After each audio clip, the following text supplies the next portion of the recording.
Estamos de regreso, Realidad en Contexto, Boreal Televisión, Voz Dominicana, Boreal Televisión, imagen HD a nivel nacional, en todo el planeta, en todas las plataformas digitales, sistema de cables dominicanos y canales dominicanos en Estados Unidos. Bien, entonces estábamos hablando de un tema bien interesante, tiene que ver con derechos registrados. Entonces, la fase de prueba, esa fase de producción de prueba en materia inmobiliaria. Bueno, porque la fase de prueba se da en ambos grados. En el primer grado, en el Tribunal de Jurisdicción Original, toda litis normalmente debe cruzar dos fases. ¿Por qué decir dos fases y no dos audiencias? Porque en una fase que le llaman presentación y sometimiento de prueba, se pueden fijar varias audiencias, tantas audiencias como las que sean necesarias para así aportar algún medio probatorio que pueda variar la suerte de alguna litis o algún diferéndum que se esté conociendo. Uno dice, bueno, la audiencia de prueba, bueno, la audiencia de prueba porque es la primera, pero si una audiencia no pasa y hay que aplazarla por alguna necesidad que tiene que ver con el proceso, es evidente que estamos de frente a una fase probatoria, no necesariamente a una audiencia en términos matemáticos. También hay una audiencia de fondo y esas son las dos fases que se dan tanto en el primer grado como en el Tribunal Superior de Tierra y cada cual deberá cumplir con los miramientos establecidos por el reglamento que tiene que ver con los tribunales de tierra en combinación con la Ley 108 sobre registro de derechos, en este caso de derechos registrados. Pero es que en materia inmobiliaria los procedimientos, cuando son litigiosos, se tornan largos y tediosos. Sí. Muy tediosos y entonces a veces eso genera hasta desencanto y que las partes, algunas entiendan que nunca se le va a hacer justicia en torno a lo que se está presentando. Entonces, en esa fase de prueba, las partes tienen la oportunidad de presentar todos los elementos de prueba. En materia inmobiliaria existen todos los elementos de prueba. Bueno, la mayoría, porque la prueba material o literal o documental existe. La prueba testimonial también. La prueba pericial también. Existen los descensos, la inspección de lugares, existe las pruebas indirectas o directas. El mismo juez puede constituir un perito de perito y establecer cuáles pruebas pueden ser determinantes, hasta en la misma audiencia, pero las partes están sometidas a un criterio de fidelidad y las pruebas deben hacerse del conocimiento de la otra parte a través del depósito que se hace en la Secretaría. Si es una lista de testigos, pues la lista de testigos por lo menos debe cumplir los requisitos de por lo menos haber sido depositada no menos de 5 días antes, igual que las pruebas materiales también.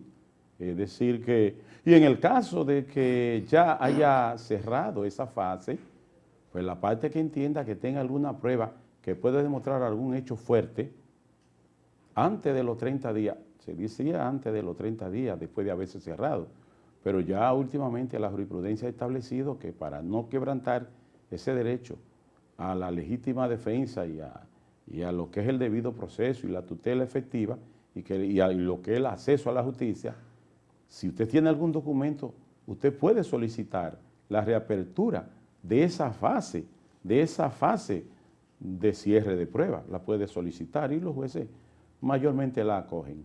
Que no estamos hablando de reapertura de debate, estamos hablando de reapertura de fase de prueba.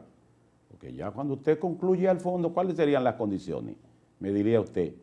Bueno, para solicitar la reapertura de debate, debe haberse concluido al fondo.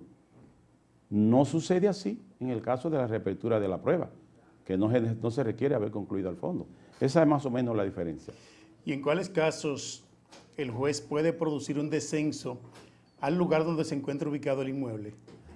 Bueno, tiene mucha importancia porque a veces cuando los deslindes se hacen litigiosos y hay que ver si, usted sabe que la ocupación material es determinante en los levantamientos de deslinde y hay que ver si realmente tiene la ocupación material el que se está deslindando y hay que hacer un descenso al lugar de los hechos y y hacer una especie de inspección y estar con las partes ahí presentes y visualizar todo.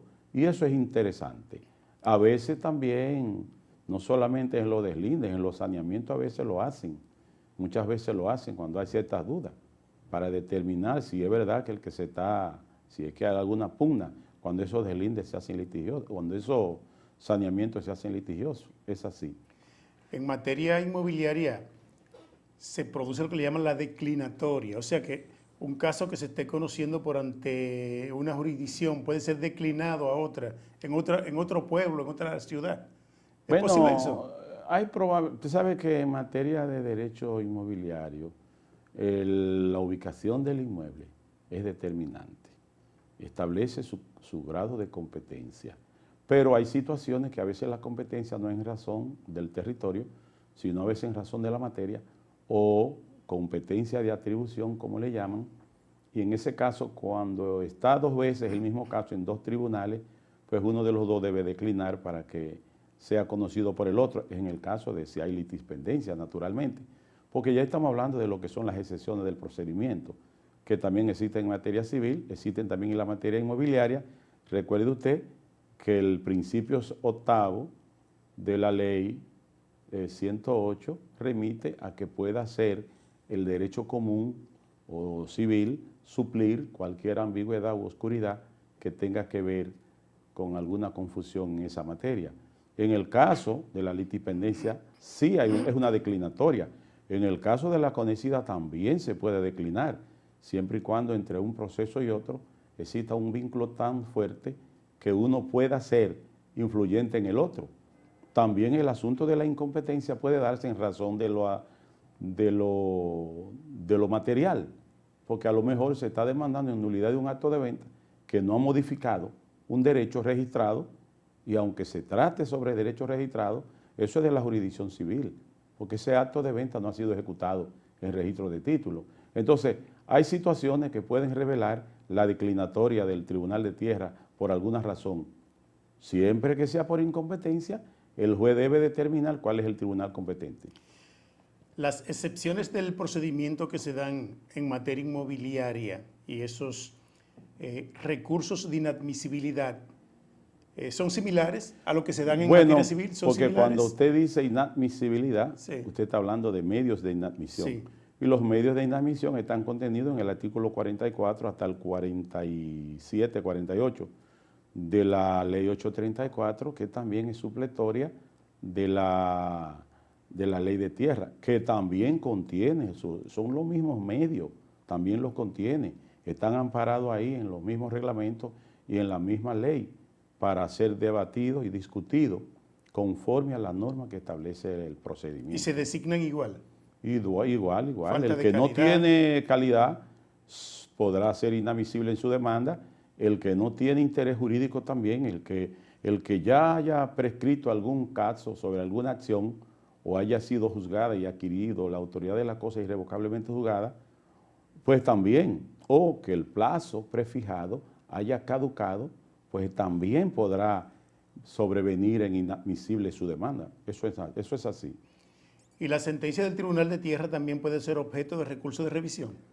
Bueno, ya le planteé Sí. sobre la revisión por causa de error material y por causa de fraude, cuando es Respecto a un saneamiento. documento, dice usted. Si es con relación a un documento en específico, que se impugna algún documento, pues en ese caso lo que procedería sería el recurso de apelación, porque si en un proceso, porque allí no hay inscripción en falsedad tampoco, allí el proceso de inscripción en falsedad no se da. Eso es propio, inmobiliaria no. No, eso es propio de la jurisdicción civil.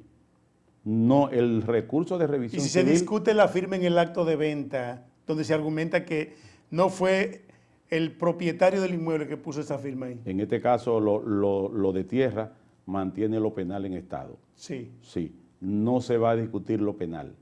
Se va a discutir, porque si usted está procurando ejecutar algún documento que se establece que probablemente fue falseada o falsificada alguna firma, bueno, pues se conoce ahí en el Tribunal de Tierra y se sobresee cualquier persecución penal y se debate ahí la utilidad de ese acto.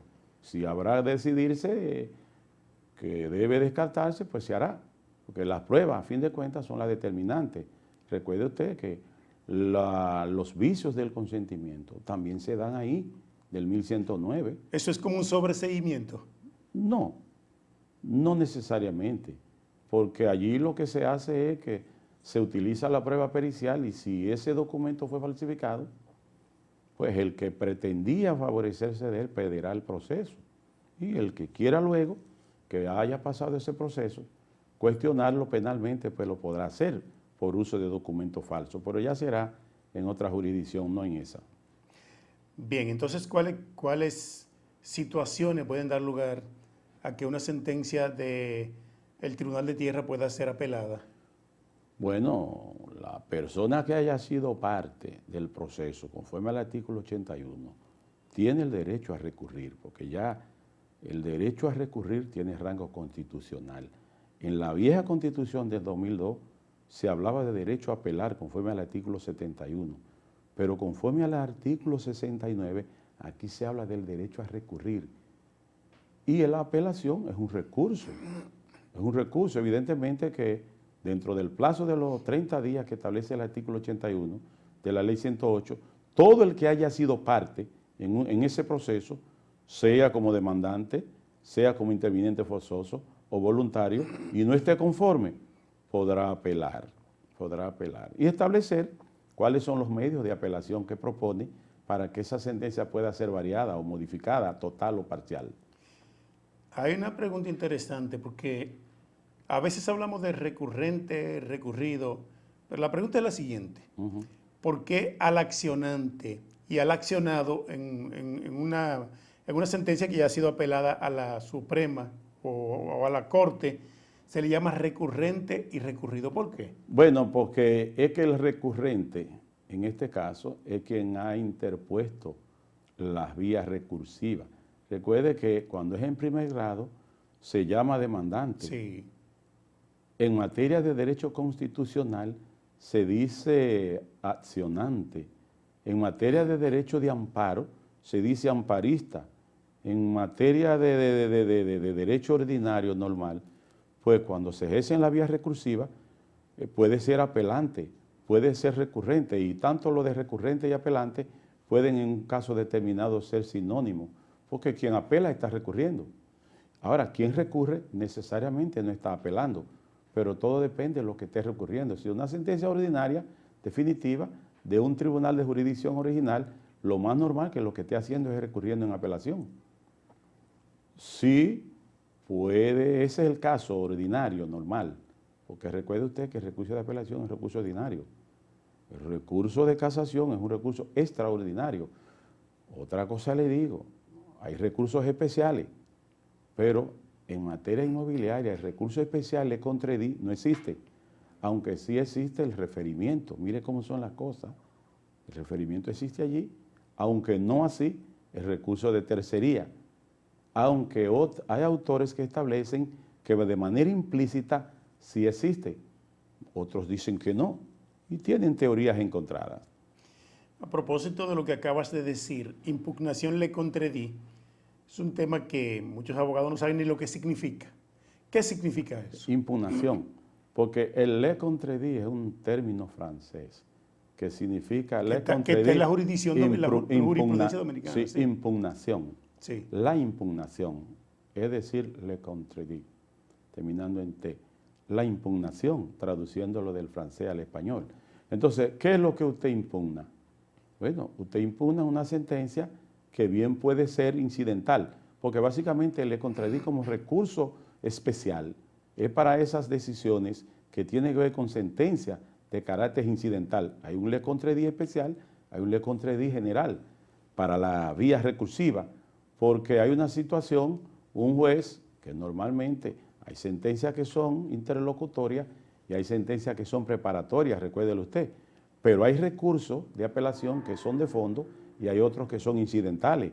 Cuando hay un recurso de apelación incidental sobre alguna decisión que un juez se declarara incompetente, cuando debió declararse competente, se declara competente y alguien le interpone el le contradí para establecer que hay incompetencia, pues entonces en ese caso se le da un plazo mandan los artículos del 9 al 32, se le da un plazo para que esa persona tenga la facultad, pero eso es materia civil más bien, de ejercer la vía del contraedí como impugnación, y así la Corte pueda decidir sobre esa sentencia, sobre esa cuestión de carácter incidental, el contraedí. Sí, porque normalmente hay una apelación. Perfecto. Ahora, a veces se abocan a conocer el fondo y otras veces no, porque casi siempre el contraedí surge como contestación a un recurso incidental de alguna decisión. ¿Y quiénes tienen calidad para ese recurso? Los que son parte del proceso en materia civil. Bien. Interesante esto porque muchos abogados no conocen ni siquiera el significado, ni lo que envuelve esta acción por ante los tribunales de la República. Ahora, lo interesante del contraedí es que a veces la Corte está dentro de las facultades, como manda el 474 del Código de Procedimiento Civil, para conocer conjuntamente el recurso del contraedí con el fondo de la cosa, pero deben darse requisitos. Si no se dan, pues evidentemente que no. Si no se dan, pues solamente deciden sobre el contraedí. Así es. Mire, la sentencia interlocutoria y la preparatoria, quisiera que me establezca la diferencia respecto a esas dos decisiones de los tribunales. Es sencillo, para concluir. Sí. Las preparatorias son aquellas sentencias que dejan el proceso en estado de ser fallado. Es decir, ordenaron la comunicación de documentos, ordenaron un informativo testimonial. Son decisiones que se dan con carácter de instrucción. En el curso del procedimiento. En el curso del proceso, para dejar el proceso en estado de ser fallado, es decir, complementan el proceso. Las interlocutorias no. Las interlocutorias son cuestiones de carácter incidentales que a veces prejuzgan el fondo, porque a veces pueden ser recurridas. Entonces, hay unas que pueden ser recurridas y otras no. Las preparatorias se recurren conjuntamente con el fondo.